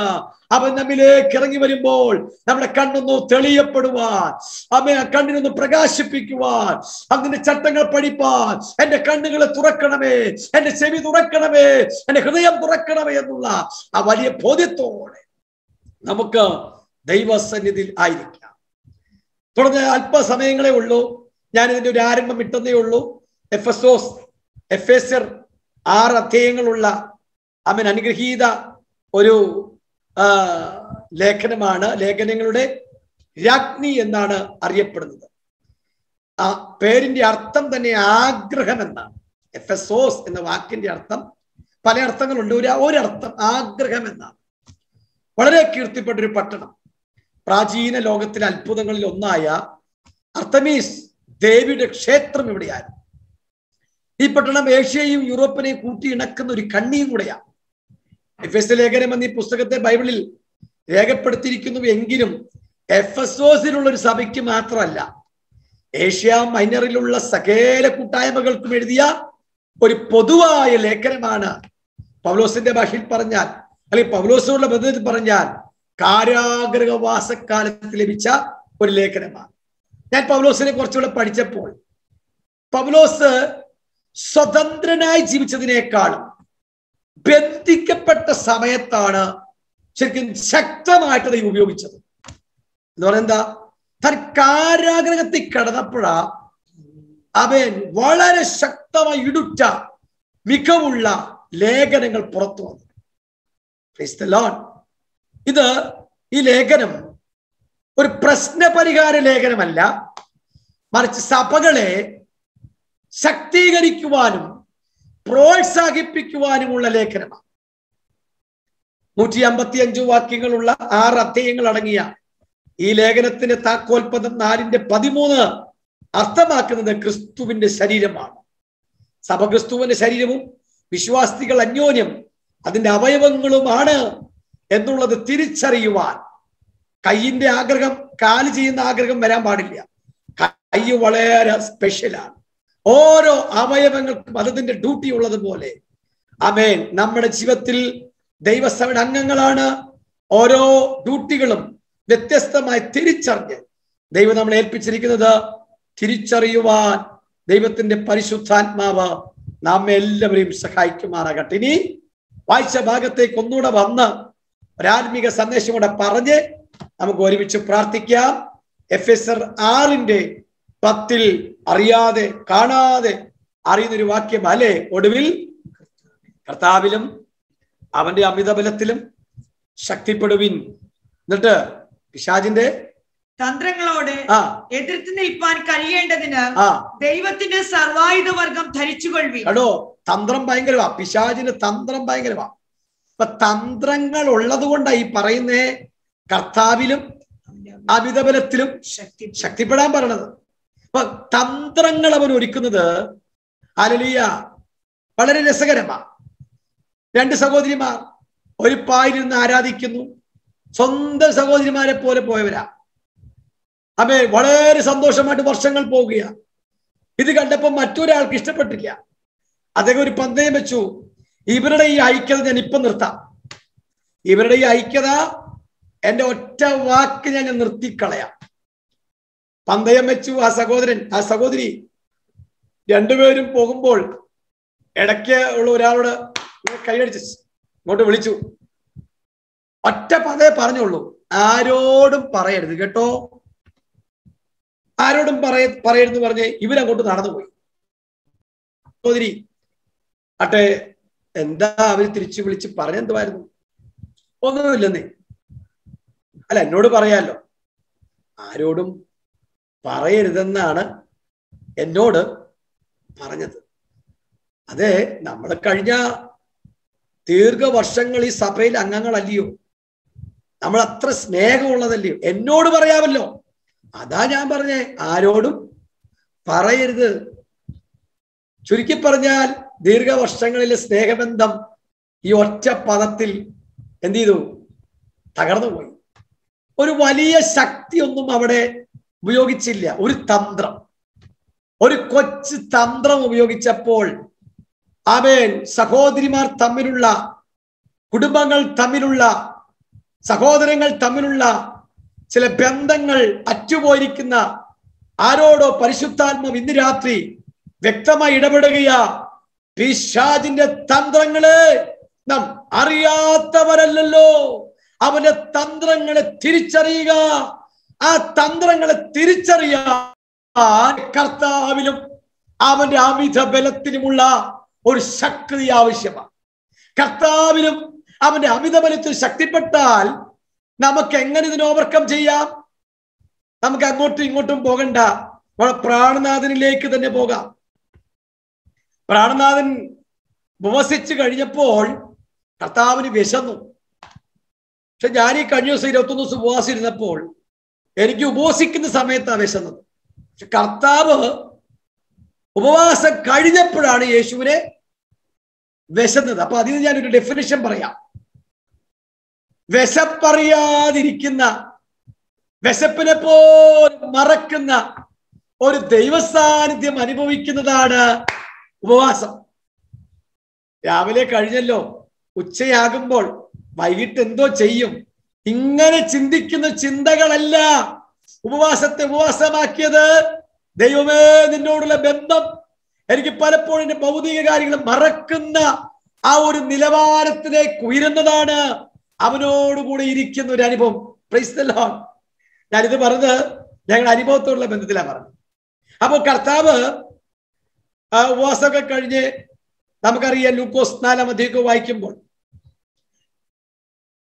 ആദ്യം യേശുവിന് മുന്നിൽ പ്രത്യക്ഷമായത് സാത്താന്യ ശക്തിയാ, സാത്താന്യ തന്ത്രം.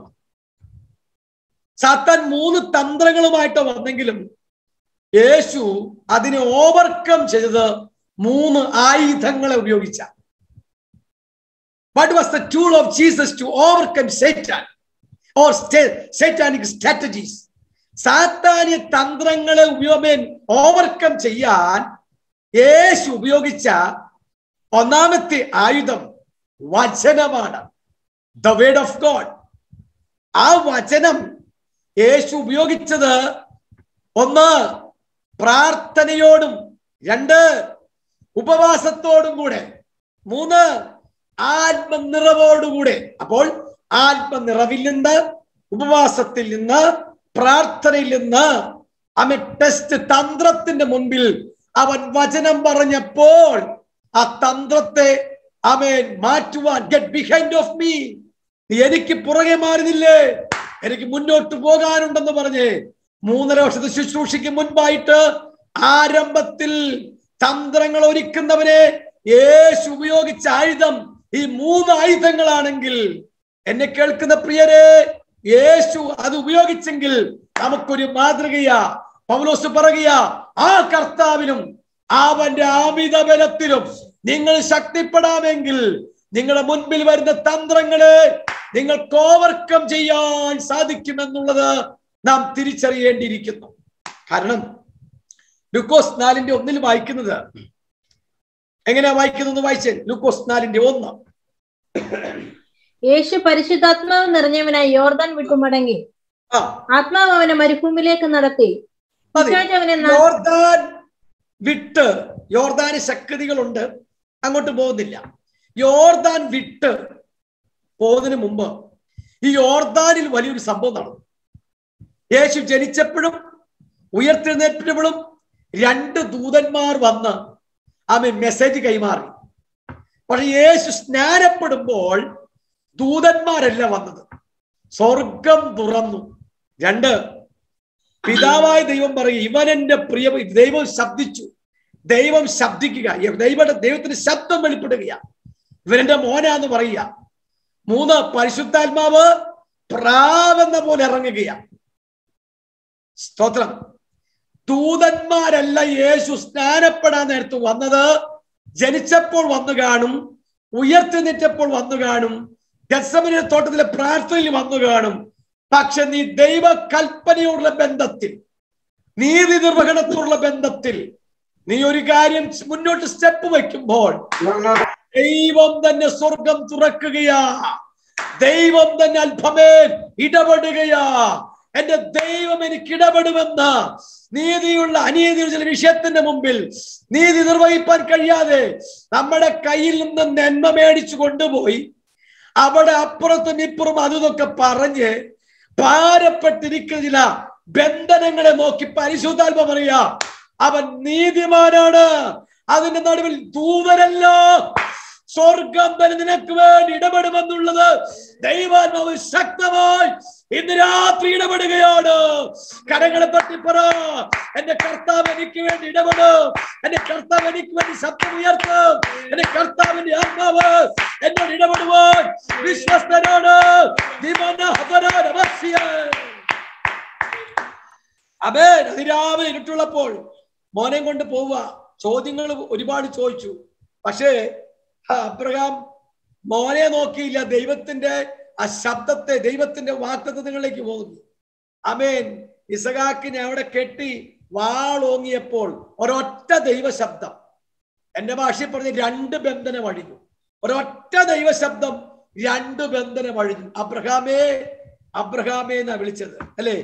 അബ്രഹാമെ ദൈവം വിളിക്കുന്ന 2 പ്രാവശ്യം വിളിക്കുന്ന അനേക കാര്യങ്ങളുണ്ട്. ഞാന് അവൻ അബ്രഹാമെ അബ്രഹാമെ എന്ന് ബൈബിളിൽ 2 പ്രാവശ്യം വിളിച്ചിട്ടുണ്ട്. അതുപോലെ യാക്കോബെ യാക്കോബെ എന്ന്, മോശെ മോശെ എന്ന്, ശമൂവേലെ ശമൂവേലെ എന്ന് തുടങ്ങി 10ഓളം കൂട്ടങ്ങൾ 2 പ്രാവശ്യം വിളിച്ച് നമുക്കറിയാം. ഞാൻ അങ്ങോട്ട് പോകുന്നില്ല. പക്ഷെ അവിടെ അബ്രഹാമെ അബ്രഹാമെ എന്ന് വിളിച്ചപ്പോൾ 2 ബന്ധനം അഴിഞ്ഞു. ഒന്ന്, തന്റെ മകൻ ഇസഹാക്കിന്റെ കെട്ട് അഴിച്ചിട്ട് അതിനു പകരമായിട്ട് അവൻ കുരുങ്ങിക്കിടക്കുന്ന, കാട്ടിൽ കുരുങ്ങിക്കിടക്കുന്ന ആട്ടുകൊറ്റിന്റെ ആ ബന്ധനത്തിൽ നിന്നും അതിനെ വിടുവിച്ച് യാഗം കഴിച്ചു. അർത്ഥം എന്താണെന്നറിയാമോ? ആത്മാർത്ഥമായി ദൈവം പറയുന്നത് പോലെ ക്രമത്തോടെ ഒരുക്കത്തോടെ ദൈവത്തിന്റെ സന്നിധിയിൽ അവൻ ആരാധന കഴിക്കാൻ പോയാൽ, അവൻ ദൈവം അതിന്മേൽ ഒരു ശബ്ദം പുറപ്പെടുവിച്ചാൽ, തലമുറയെ ബന്ധിക്കുന്ന ദൈവത്തിന്റെ കരുതൽ കാണാത്ത ചില വിഷയങ്ങളിൽ അവൻ ആ കരുതൽ കാണുവാൻ ദൈവത്തിന്റെ ഒരു ശബ്ദം മതി. ശൗലേ ഒരു ശബ്ദമതി, അബ്രഹാമേ ഒരു ശബ്ദമതി. അവൻ തലമുറയോടുള്ള ബന്ധത്തിൽ ചില കരുതലിന്റെ ശബ്ദം ഈ എന്ന മീറ്റിംഗിലേക്ക് ചില ഡിവൈസുകളിൽ നോക്കിക്കൊണ്ട് ആത്മാവിൽ ശക്തമായി ഞാൻ പ്രവചിക്കുകയാ. അവൻ ചില കരുതലിന്റെ ശബ്ദം, ചില ഭാരത്തിന്റെ മാറ്റങ്ങൾ, അവൻ ചില യാഗമാകുന്ന അവസ്ഥകളെ നോക്കി അവൻ കരുതുവാൻ ശക്തനാണ്. കുടുങ്ങിക്കിടക്കുന്ന ചില കരുതലുകളെ കണ്ട് ആത്മാവ് ഞാൻ വിളിച്ചു പറയുകയാണ്. എവിടെയൊക്കെ തലമുറയ്ക്ക് വേണ്ടി കുരുങ്ങിക്കിടക്കുന്ന ചില പേപ്പറുകള് യേശുവിന്റെ നാമത്തിൽ അവന്റെ ശബ്ദത്തിന്റെ മുമ്പിൽ വെളിപ്പെടുവാൻ പോകുകയാണ്. കരമുയർത്തി കർത്താവ് സ്വന്തം പറഞ്ഞ കർത്താവ്, ഇന്ന് രാത്രി ഈ ദൂത് എന്നോട് സംസാരിക്കുന്നതാണ് എന്നുറപ്പുള്ളവർ ചങ്കിൽ കൈവച്ച് പറ. ഈ ദൈവശബ്ദത്തിന്റെ മുമ്പിൽ എന്റെ തലമുറയുടെ വിഷയത്തിന്മേൽ അക്കത്തിന്റെ നടുവിൽ ആ ബന്ധനത്തെ അഴിക്കുവാൻ ഈ ദൈവശബ്ദത്തിന് കഴിയുമെന്ന് റീമ ലോകസിനേക്കാൾ റീമ വെളിപ്പെടട്ടെ എന്ന് ഞാൻ ആത്മാവിൽ പ്രവചിക്കുകയാണ്. ശക്തിയോടെ കർത്താവിന് സ്തോത്രം ചെയ്യാം. ഹല്ലേലൂയ, പ്രൈസ് ദി ലോർഡ്, ആമേൻ. എന്റെ സമയം ഇവിടെ ഏകദേശം അവസാനിക്കാൻ സമയമായി. ആമേൻ. അപ്പോൾ പറയട്ടെ, പിശാചിന്റെ തന്ത്രം അറിഞ്ഞാൽ മാത്രമേ അതിനോട് യേശു 3 ആയുധങ്ങൾ ഉപയോഗിച്ച് ആ തന്ത്രത്തെ ഉന്മൂലനം ചെയ്തത്. ഒറ്റ പ്രാർത്ഥന കൊണ്ടും ഒക്കെ വലിയ അത്ഭുതങ്ങൾ നടത്തിയ ഏലിയാവ് ഈ തന്ത്രത്തിന് മുമ്പിൽ താൻ പലപ്പോഴും പരാജയപ്പെട്ടു. ഒരു സഹോദരിയുടെ വാക്ക് കേട്ടപ്പോൾ താൻ ഭയപ്പെട്ടു. ഒന്ന്, പിശാചിന്റെ തന്ത്രത്തിന് മുമ്പിൽ ഒന്ന് ഭയം ഉണ്ടാകും. 2, ഏലിയാവ് നിരാശപ്പെട്ടു.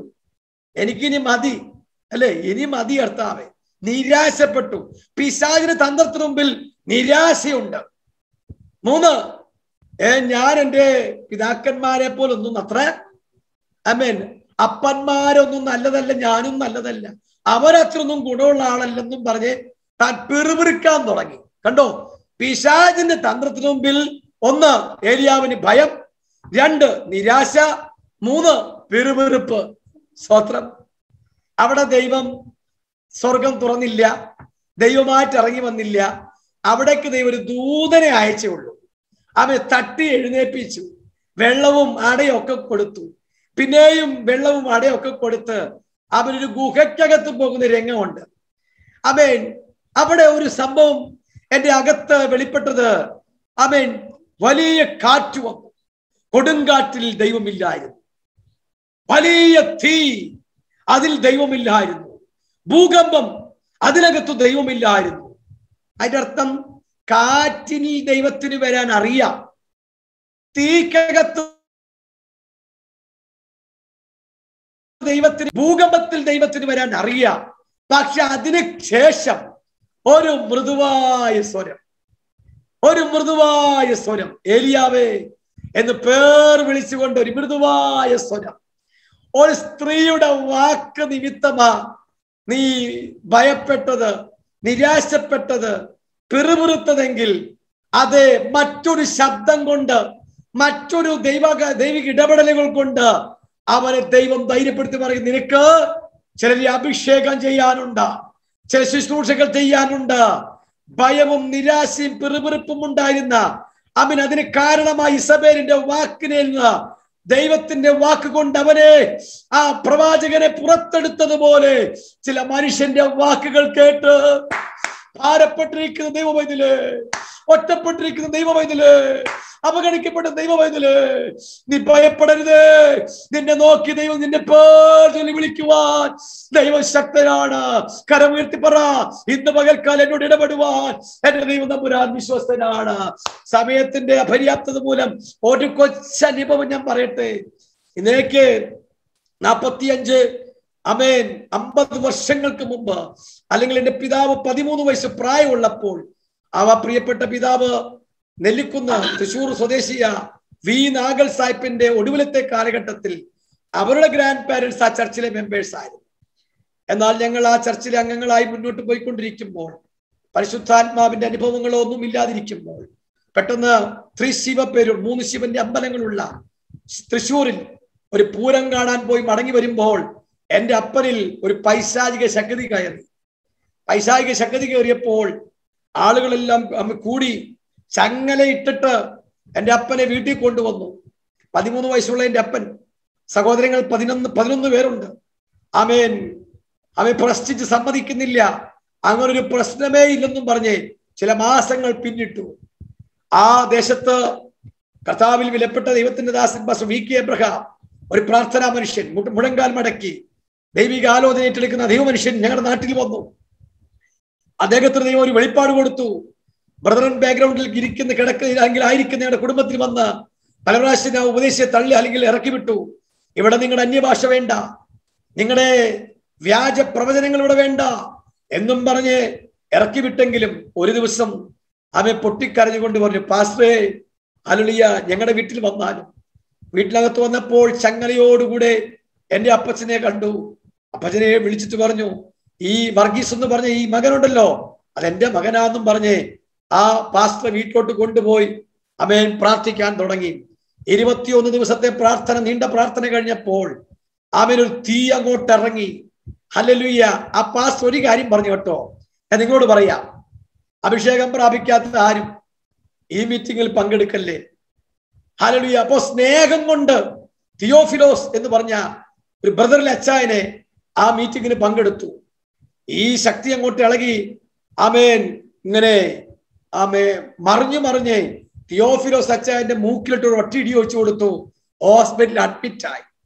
ആമേൻ. അവിടുന്ന് ഇളകി പറഞ്ഞു, അയ്യോ എനിക്ക് ഇവിടെ നിൽക്കാൻ പറ്റുന്നില്ല, തീയാണേന്നും പറഞ്ഞ് നിലവിളിച്ചു. ആ ഹോളിന്റെ മുമ്പിൽ നിൽക്കുന്നൊരു മാവിൽ ഹല്ലേലൂയ അക്ഷരവും അടയാളവും പറഞ്ഞ് ആമേൻ 3 ത്രിമൂർത്തി ശക്തികൾ എൻ്റെ അപ്പനിൽ നിന്നും വിട്ടുപോകുമ്പോൾ ആമേൻ അവിടെ കണ്ടു നിൽക്കുന്ന 22ഓളം കുടുംബങ്ങൾ, പാസ്റ്ററേ, നിങ്ങൾ വിളിക്കുന്ന യേശു ജീവനുള്ളവനാണെന്ന് പറഞ്ഞ് ആമേൻ ദൈവത്തെ അറിയുവാൻ, ദൈവത്തിങ്കിലേക്ക് വരുവാൻ തുടങ്ങി. അങ്ങനെ തുടങ്ങി വന്ന കുടുംബങ്ങളിൽ 3 കുടുംബങ്ങളാണ് പല്ലിശ്ശേരി കുടുംബവും വലിയ വീട്ടിൽ കുടുംബവും ഈയാല കുടുംബവും. അങ്ങനെ ആ കുടുംബങ്ങൾ ദൈവത്തെ അറിയുവാൻ, യഥാർത്ഥമായ മാനസാന്തരത്തിലേക്ക് വരുവാനിടയായിത്തീർന്നു. ഞാനിത് പറഞ്ഞത് പി.ജി. മാസ്റ്റർ എന്ന ദൈവമനുഷ്യൻ ഈ അനുഭവങ്ങൾ തന്റെ പുസ്തകത്തിൽ എഴുതി വെച്ചിട്ടുണ്ട്. ഞാൻ പറയാൻ വന്നതാണ്, പിശാച് ഒരുവനിലേക്ക് കേറുമ്പോൾ വലിയ ശബ്ദമൊന്നും ഉണ്ടാകില്ലല്ലേ. പക്ഷെ പിശാച് ഒരുവനിൽ നിന്ന് ഇറങ്ങിപ്പോകുമ്പോ അവിടെ ഭയങ്കര ബഹളമാണ്. പരിശുദ്ധാത്മാവ് ഒരാളിലേക്ക് പ്രവേശിക്കുമ്പോൾ ഭയങ്കര ശബ്ദമാണ് അല്ലെ പെന്തക്കോസ്ത് നാളിൽ. പക്ഷെ പരിശുദ്ധാത്മാവ് ഒരാളിൽ നിന്ന് ഇറങ്ങിപ്പോകുമ്പോൾ വളരെ സൈലന്റാ. ഇപ്പോൾ ഈ സൂം പ്ലാറ്റ്ഫോം ആയതുകൊണ്ട് നിങ്ങൾ സ്വോത്രം പറഞ്ഞാൽ എനിക്ക് കേൾക്കത്തില്ല, കാരണം ഭയങ്കര സൈലന്റാ. നമ്മളോട് നാം ഏതിൽ വിധേയപ്പെട്ടിരിക്കുന്നു ചോദിച്ചാൽ ഇംഗ്ലീഷ് അക്ഷരമാലയിൽ ഒടുവിലത്തെ അക്ഷരം ഏതാ? എല്ലാവരും ഒന്ന് പറഞ്ഞേ. ഇസഡ്. നമ്മൾ ഇപ്പോൾ വന്നിരിക്കുന്ന പ്ലാറ്റ്ഫോമിന്റെ പേരെന്തുവാ? സൂം. ഇത് കഴിഞ്ഞാൽ ഒന്നുമില്ല കേട്ടോ എന്ന് വേണമെങ്കിൽ പറയാം. ഇത് കഴിഞ്ഞാൽ ഒന്നുമില്ല. അന്ത്യകാലത്തിന്റെ അന്ത്യനിമിഷങ്ങളാണ്. പരിശുദ്ധാത്മാവ് ഒരുവനിലേക്ക് വരുമ്പോൾ ദൈവശബ്ദമുണ്ട്. പരിശുദ്ധാത്മാവ് ഒരുവനിൽ നിന്ന് വിട്ടുപോകുമ്പോൾ സൈലന്റ് ആയിട്ട് ഇറങ്ങിപ്പോണത്. പിശാച് സൈലന്റ് ആയിട്ട് കയറി ഇറങ്ങിപ്പോകുമ്പോൾ വയലന്റ് ആയിട്ട് ഇറങ്ങിപ്പോകുന്നത്. ഒരു കാര്യം, നമ്മുടെ അകത്ത് കർത്താവിലും അവന്റെ അമിതബലം ഉണ്ടെന്ന് ഉറപ്പുവരുത്താതിരിക്കരുത്. എന്നും ഉറപ്പുവരുത്തുവാൻ, കാരണം അവൻ എപ്പോൾ വരുമെന്ന് നമ്മൾ അറിയുന്നില്ല. കവി സൈമൺ അവറുകൾ ശോകമൂലഗാത്രം പല രോഗബീജങ്ങൾക്കു മാത്രം അതിൽ ജീവൻ നിൽപ്പത് സൂത്രം 4 വിരൽ നീളം മാത്രം. അന്ന് പാടിയത് 80 വർഷം ജീവിക്കുമെന്ന. ഇന്ന് അങ്ങനെ ഒന്നും അല്ല കേട്ടോ. എപ്പോൾ വേണമെങ്കിലും എന്റെ യേശു വരാം, എപ്പോൾ വേണമെങ്കിലും മരിച്ചേ ഈ മണ്ണോട് ചേരാം. പക്ഷെ ക്രിസ്തുവിലാണെന്ന് ഒരു ഉറപ്പ് നമുക്കുണ്ടാകണമെങ്കിൽ അവന്റെ ആത്മാവ് ഇന്നലെ പ്രാപിച്ചു എന്നല്ല കർത്താവ് നമ്മുടെ ബുദ്ധി ഉപദേശിക്കുകയാണ്. എന്റെ വാക്കുകൾ നിർത്തുന്നതിന് മുമ്പ് കർത്താവിലും അവന്റെ അമിതബലത്തിലും ശക്തിപ്പെടാൻ പറഞ്ഞത്. പിശാചിന് തന്ത്രങ്ങളുണ്ട്. അവൻ ഭയപ്പെടുത്തും, അവൻ നിരാശപ്പെടുത്തും, മുന്നോട്ട് വിടുകയില്ല, അവനെ പെറുപെറുത്തും, അനേകരെ കുറിച്ച് കുറ്റം കേൾക്കുവാൻ പറയുവാനൊക്കെ നമ്മൾ വിധേയപ്പെടുത്തും. പക്ഷെ ഇന്ന് രാത്രി കർത്താവിലാണെങ്കിൽ, അമിതബലത്തിലാണെങ്കിൽ, ഞാൻ ആത്മാവിൽ വിളിച്ചു പറയാം, ഒരു ദുഷ്ടശക്തിയും നിന്റെ മുൻപിൽ, നിന്റെ കുടുംബത്തിന്, തലമുറ മുമ്പിൽ ഹല്ലേലൂയ അവൻ പ്രതിസന്ധികളുമായിട്ട് വരാതെ അതിനെ ഓവർകം ചെയ്യുവാൻ കഴിയും. ചില ശക്തികൾ ഞാൻ പറയട്ടെ, എല്ലാ കണ്ണുകളും അടച്ച് എല്ലാവരും പ്രാർത്ഥനാ അന്തരീക്ഷത്തോടെ ഇരുന്നാട്ടെ. അടുത്ത ഒരു 5 മിനിറ്റും കൂടെ ഞാന് നിങ്ങൾക്ക് വേണ്ടി പ്രാർത്ഥിക്കുന്നതോടൊപ്പം തന്നെ ചില ദൂതുകൾ കൈമാറുകയാണ്. എല്ലാവരും പ്രാർത്ഥിക്കുവാൻ, എല്ലാ കണ്ണുകളും അടച്ചാട്ടെ. എന്റെ ജീവിതത്തിൽ ക്രമീകരിക്കുവാൻ വല്ലതും ഉണ്ടെങ്കിൽ കർത്താവെ, കൺഫസ് ടു ജീസസ്, ഏറ്റുപറയുകയാണ്. ഏറ്റുപറഞ്ഞൊരു ദൈവപൈതൽ, കമാൻഡ് ടു സൈറ്റാൻ, കമാൻഡ് ചെയ്യുക, കൽപ്പിക്കുക. Hey Satan, get behind of me, get behind of my children. എന്റെ കുഞ്ഞുങ്ങളുടെ മുമ്പിൽ മുന്നോട്ട് വിടാതെ ബാധിക്കുന്ന, അവരുടെ വിദ്യാഭ്യാസത്തോട്, അവരുടെ ഭാവിയോട് മുന്നോട്ട് പോകാൻ വിടാതിരിക്കുന്ന ചിലതിനെ നോക്കിക്കൊണ്ട് അവൻ ആദ്യം കമാൻഡിങ് അല്ല, ആദ്യം കൺഫസ് ടു ജീസസ്. ക്രമീകരിക്കേണ്ടത്, ക്രമപ്പെടുത്തേണ്ടത്, ക്രമപ്പെടുത്തി കഴിയുമ്പോൾ നമ്മുടെ കണ്ണുകൾക്ക് പ്രകാശം തരും. അവൻ നമ്മെ കർത്താവ് സഹായിക്കും. അത് കഴിയുമ്പോൾ കമാൻഡ് ചെയ്യുവാൻ ഇടയായിത്തീരും. ചില ശക്തികൾ ഞാൻ പറയട്ടെ, ഫറവോന് ശക്തിയുടെ പ്രത്യേകത എന്താണെന്നറിയാമോ? ശക്തി പറഞ്ഞത്, നീ ഇവിടെ ആരാധിച്ചാ മതി, നീ അങ്ങോട്ട് പോകണ്ട. മരുഭൂമിയിൽ നീ ആരാധിക്കാൻ പോകണ്ട. ഫറവോന് ശക്തി പറഞ്ഞത്, ആരാധിപ്പാൻ ജനത്തെ വിട്ടയക്കയില്ല. മിദ്യാൻ ശക്തി പറഞ്ഞത്, നീ വിതച്ചോ, പക്ഷെ നിന്നെ കൊണ്ട് കൊയ്യാൻ സമ്മതിക്കയില്ല. ഗോലിയാത്തിന് ശക്തി പറഞ്ഞത്, വെല്ലുവിളിച്ച് നിന്നെ ഭയപ്പെടുത്തുന്ന ശക്തിയാണ്. ഹേരോദാവിന് ശക്തി പറഞ്ഞത്, ആരടിയ നിന്നെ വാൾ കൊണ്ട് കൊന്നുകളയുമെന്നുള്ള ഭയപ്പെടുത്തുന്ന ശക്തിയാണ്. എന്നാൽ ഇന്ന് രാത്രി ഞാൻ വിളിച്ചു പറയട്ടെ, കർത്താവിന്റെ ശക്തി ഭയപ്പെടുത്തുന്ന ശക്തിയല്ല, ആരാധനയ്ക്ക് തടസ്സം നിർത്തുന്ന ശക്തിയല്ല. കർത്താവിന്റെ ശക്തി വെല്ലുവിളിക്കുന്ന ശക്തിയല്ല. കർത്താവിന്റെ ശക്തി തന്ത്രങ്ങളെ തിരിച്ചറിഞ്ഞ് അതിനെ അതിജീവിക്കുന്ന ശക്തിയാണ്. ഇന്ന് രാത്രി എല്ലാ കരങ്ങളും തട്ടിക്കൊണ്ട്, എല്ലാ വായ്കളും തുറന്ന് ആത്മാവിനെ സ്തോത്രം ചെയ്തോട്ട് ശക്തിയോടെ എല്ലാവരും, എല്ലാ കുഞ്ഞുങ്ങളും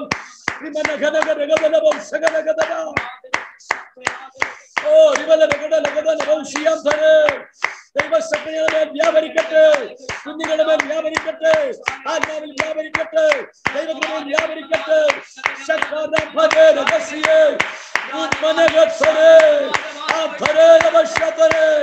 ഇതൊരു പെന്തിക്കോസ്ത് യോഗമാകിയാൽ ആത്മാവിന്റെ ശക്തിയാണ് കുഞ്ഞുങ്ങളെ, കുടുംബത്തിന് മേൽ വെളിപ്പെടുവാൻ.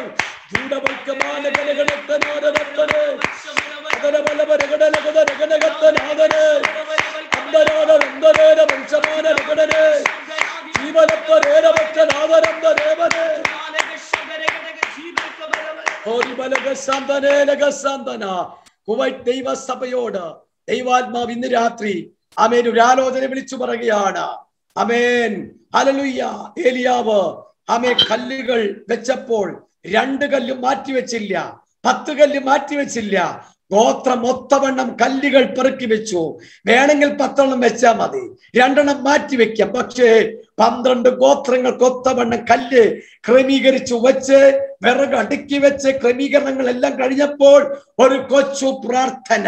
പ്രവാമേൻ, ദുഷ്ടപിശാചിന്റെ തന്ത്രങ്ങളും പിശാചിന്റെ പ്രവാചകന്മാരും ഇസബേലിന്റെ പ്രവാചകന്മാരും നീ ഐക്യമധ്യപ്പെടാതിരിപ്പാൻ 2 നോക്കുന്ന വ്യാപാരികളുടെ മുമ്പിൽ ഏലിയാവ് മുട്ടുമടക്കി പ്രാർത്ഥിക്കുന്നതിന് മുമ്പായിട്ട്, ഉപവസിക്കുന്നതിന് മുമ്പായിട്ട് ആ യാഗപീഠം ഇടിഞ്ഞുകളൊന്ന് ഒന്ന് ക്രമപ്പെടുത്തി കഴിഞ്ഞപ്പോൾ അവർ കണ്ട് തീയിറക്കി. യാഗപീഠത്തിൽ വസ്തുവിനെ മാത്രമല്ല, വിറകിനെ മാത്രമല്ല, കല്ലിനെ മാത്രമല്ല, ആ മണ്ണിനെ കൂടെ മണ്ണിനകത്ത് അവകാശം പറഞ്ഞ ചില വ്യാപാരങ്ങളെ കൂടെ ദഹിപ്പിച്ച് കളഞ്ഞതുപോലെ ദഹിപ്പിച്ച ശക്തിയാൽ ആ ദഹന ശക്തിയുള്ള അവന്റെ തീ ഇന്ന് രാത്രി എന്റെ ഭവനത്തിൽ ഒന്ന് ഇറങ്ങി വരട്ടെ എന്ന് എത്ര പേർക്കൊന്ന് പ്രാർത്ഥിച്ച് അവ ക്രമപ്പെടുത്താൻ കഴിയും. പഴയ നിയമത്തിൽ ഏലിയാവിന്റെ പുതപ്പ് മതി ഏലീശയ്ക്ക്, അഹരോനെ ഒരു തൈലം മതി, യേശുവിന് മേൽ ഒരു പ്രാവായിരിക്കാം. പക്ഷെ എന്റെ നിങ്ങളുടെ മേൽ കൊടിയെ കാറ്റടിക്കുന്നത് പോലെ, പ്രത്യക്ഷപ്പെട്ടതുപോലെ ഇന്ന് രാത്രി ഓരോ ഡിവൈസുകളെ നോക്കിക്കൊണ്ട് ആത്മാവിനെ വിളിച്ചു പറയുകയാണ്. ദഹിപ്പിക്കുന്ന തീ, പരിശുദ്ധാത്മാവിന്റെ തീ ഇന്ന് രാത്രി എന്റെ മൺകൂടാരങ്ങളിൽ വെളിപ്പെടുവാൻ.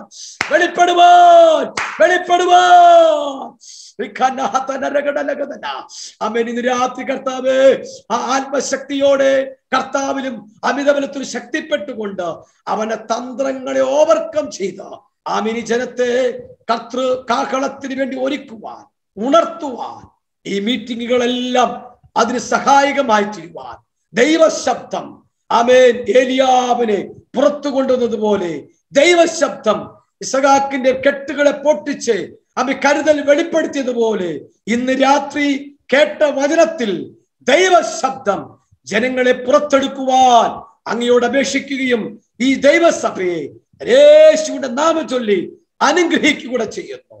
പ്രാർത്ഥന കേട്ടതിന് നന്ദി. യേശു കർത്താവിൻ നാമത്തിൽ തന്നെ കർത്താവിന് മഹത്വം. എന്നെ ശുശ്രൂഷയ്ക്ക് ക്ഷണിക്കുകയും ദൈവദിനം പങ്കിടുവാൻ അവസരം നൽകുകയും ചെയ്ത കുവൈറ്റ് ഷാരോൺ ചർച്ചിന്റെ സീനിയർ ശുശ്രൂഷകനായ ബഹുമാനിക്കുന്ന കർത്താവിന്റെ ദാസൻ അജി പാസ്റ്റർ കുടുംബത്തെയും അവരുടെ നന്ദി രേഖപ്പെടുത്തിക്കൊണ്ട് വാക്കുകൾ ദൈവമായ കർത്താവ് നമ്മെ എല്ലാവർക്കും God bless you all. Love you. In the name of Jesus. Amen. Amen.